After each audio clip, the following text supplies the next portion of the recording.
More than 100 came out in response to the war in Iran near the federal building in Seattle, some who oppose it, and at least one woman who said that she supports actions there.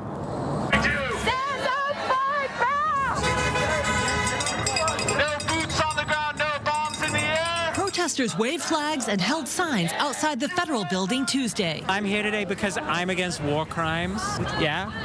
I don't think that we should be, bombing people in other countries just because we disagree with their governments. Some telling me that working Americans are aware that this war does not benefit them. Right now, there are so many people who oppose this war on Iran. They're calling for an end to war spending, saying that money should go to domestic programs and aid for Americans instead. We're told we can't afford all these things in this country. We can't afford health care, we can't afford education, we can't afford to fight climate change, but there is money to bomb schools, to bomb infrastructure in other countries. When they are proposing this $1.5 trillion budget for the military for 2027, how can anybody stand still and take that lying down? They are cutting food stamps, they are cutting health care, they are cutting jobs. USA bombs, taxpayers pay. They're also calling the incidents like the bombing of a girls' school in Iran an unacceptable loss of innocent life. We initiated this attack.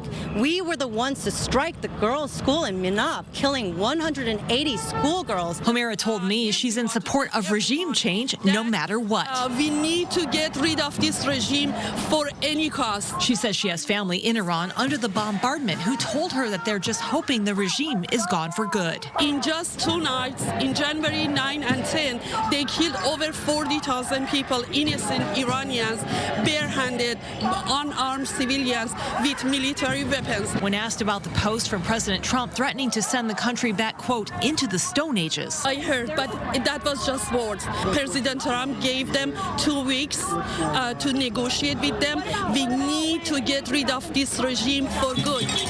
Meantime, many here are planning to attend more anti-war protests in the weeks ahead. And one of those anti-war protests is scheduled for tomorrow at the UW Quad. Another is planned for next week in Tukwila. Reporting live in Seattle, Jennifer Dowling, Fox 13 News.